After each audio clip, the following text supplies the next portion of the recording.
Begitu saya saksikan di ELC, saudara, Indonesia Lawyer Club, di salah satu sebuah stasiun televisi, saudara, ada tokoh yang mengatakan kalau PKI itu hanya korban. Kalau PKI itu korban, penjahatnya siapa? Kalau PKI korban, berarti penjahatnya NU, penjahatnya Banser, penjahatnya Masumi, penjahatnya tentara, penjahatnya Polri, penjahatnya negara, saudara. Nah, maka itu saudara, ya kalau korbannya PKI, berarti penjahatnya Nahdlatul Ulama NU, berarti penjahatnya Muhammadiyah.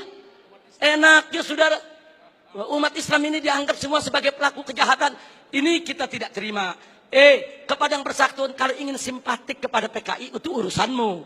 Tapi jangan coba-coba mengatakan mereka korban. Itu akan menyinggung perasaan jutaan umat Islam di Indonesia. Baik saudara, saya di sini tidak mau sebentar karena waktu sudah sebentar. Implikasi saya lewatkan dulu. Usulan FPI untuk simposium ini. Ayo kita kembali kepada Pancasila dan Undang-Undang Dasar 1945 yang asli, yang dijiwai Piagam Jakarta sebagaimana amanat dekret Presiden 5 Juli tahun 1959. Takbir, merdeka. Yang kedua, tolak segala perbuatan dan pemahaman ideologi yang bertentangan dengan nilai luhur ketuhanan yang Maha Esa sebagai jiwa daripada Pancasila. Apapun ideologi, pemahaman dan perbuatan yang bertentangan dengan nilai luhur ketuhanan yang Maha Esa harus kita tolak, saudara. Termasuk pemahaman PKI, komunisme, ateisme, kemudian Leninisme, Marxisme, termasuk segala kemunkaran dan kemaksiatan yang bisa mengundang kemurkaan Allah sehingga bisa terjadi, yaitu malapetaka dan musibah di negeri kita. Yang ketiga, tegakkan dan laksanakan TAP MPRS nomor 25 tahun 66, Undang-Undang nomor 27 tahun 99, TAP MPRI nomor 1 tahun 2003, dan KUHP pasal 107A sampai E.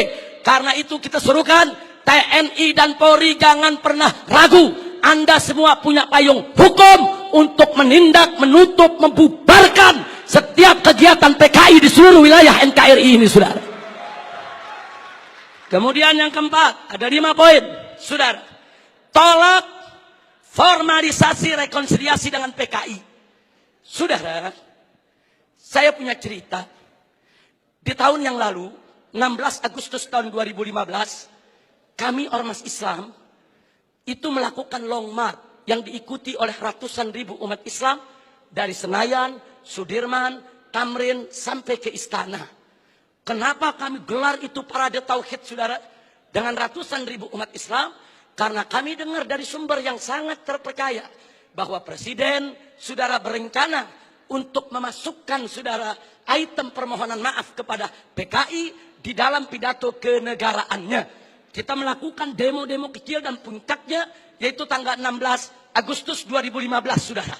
Nah, lalu apa, saudara? Di situ umat Islam sepakat kalau Presiden Jokowi tetap ngotot meminta maaf kepada PKI atas nama negara, kami akan serukan umat Islam, saudara, dan seluruh bangsa Indonesia dari Sabang sampai Merauke, kita turun ke jalan lengserkan siapapun presiden yang membela PKI, saudara.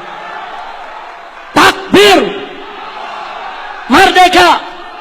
Nah, kenapa kami tolak formalisasi rekonsiliasi dengan PKI? Karena akan membuka luka lama sejarah dan bisa membuka pintu fitnah yang berbahaya. Yang ingin saya berbagi cerita, saya diundang oleh Menko Polhukam di rumahnya. Kami diajak dialog soal PKI. Saya tanyakan langsung kepada beliau, apa betul Presiden tetap akan minta maaf kepada PKI?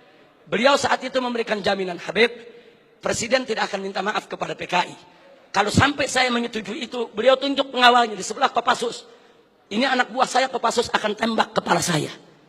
Nah, terus saya tanya lagi, saudara, kepada beliau, baik, tapi saya dengar Anda dapat tugas khusus dari Presiden untuk mencari formulasi rekonsiliasi nasional berkaitan dengan PKI. Nah, beliau jawab, betul. Jadi beliau tidak menafi, saudara, betul. Saya dapat tugas bagaimana mencari formulasi rekonsiliasi kita dengan PKI. Baik, saya tanya, itu maksud rekonsiliasi itu apa, Pak? Tujuannya apa? Apa tujuannya? Oh, dikatakan supaya tidak ada dendam di antara kita, supaya kita hidup damai. Oh, kita tolak, saudara. Tidak perlu rekonsiliasi yang formal. Sebab, saudara, rekonsiliasi secara alami telah berjalan di tengah masyarakat antara PKI dengan bangsa Indonesia, saudara. Artinya hari ini seluruh kader-kader PKI, keturunan PKI sudah mendapatkan hak sosialnya, hak sipilnya, hak budayanya, hak politiknya, hak ekonominya. Mereka minta apa lagi? Mereka jadi pejabat bisa, jadi pengusaha bisa. Mereka udah nggak diganggu oleh umat Islam, saudara. Itu rekonsiliasi alami, saudara. Tinggal kita minta kepada keturunan PKI tersebut, silakan kalian berkarya, silakan kalian ini berkarir, silakan kalian berjuang untuk bangsa ini. Tapi satu syarat, kami tidak akan ganggu kalian jadi pejabat, jadi bisnismen, jadi pengusaha. Tidak. Tapi syarat, jangan lagi bangkitkan ideologi komunis, jangan lagi bangkitkan partai komunis di Indonesia. Nah, tapi sekarang mereka minta lebih.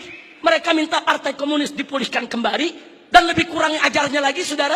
Mereka minta negara minta maaf kepada mereka. Ini rekonsiliasi macam apa? Maka itu rekonsiliasi yang diformalisasi oleh pemerintah, saya khawatir ini akan membuka luka lama sejarah. Dan ini bisa membuka fitnah yang sangat berbahaya, saudara. Makanya tepat yang dikatakan oleh Kiai Haji Salahuddin Wahid, cucu daripada saudara pendiri Nahdlatul Ulama beberapa waktu yang lalu, kalau presiden pemerintah ini sampai minta maaf kepada PKI, akan melukai seluruh perasaan daripada warga NU.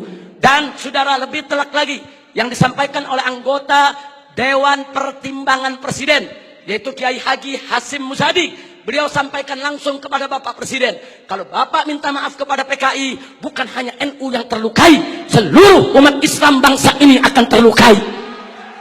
Ini bahaya, ini negeri udah damai, udah tenang. Kita nggak ribut-ribut lagi soal PKI, saudara. Kenapa mau dikorek-korek lagi luka lama, saudara? Nah, karena itu, saudara, kalau ada usulan bongkar itu kuburan massal yang isinya PKI, apa seluruh kuburan mau dibongkar? Kuburan kiai-kiai, santri-santri, saudara, umat Islam yang mereka sembelih, apa semua mau dibongkar? Apa semua juga mau dibangkitkan kembali, yaitu luka lama yang sudah ada? Ini pertimbangan tidak rasional, saudara. Karena itu kami dari FPI menolak formalisasi rekonsiliasi dengan alasan apapun, saudara. Tapi kami menerima kader-kader keturunan PKI saat ini dikembalikan hak sosialnya, hak ekonominya, hak politiknya, saudara. Kita terima, mereka bangsa kita, mereka saudara kita. Silakan hidup bersaudara berdampingan dengan kita, dan mereka harus tunduk kepada Pancasila. Jangan lagi menghidupkan daripada komunisme. Sebagai penutup yang kelima, saudara, saya ajak semua yang ada di sini untuk menyerukan jihad konstitusional secara nasional melawan semua gerakan komunis dan neolib untuk selamatkan keutuhan negara kesatuan Republik Indonesia, saudara. Takbir, Allahu Akbar, merdeka. Itu saja yang bisa saya sampaikan. Hadirin Allah wa iyyakum ila siratal mustaqim. Wassalamualaikum warahmatullahi wabarakatuh.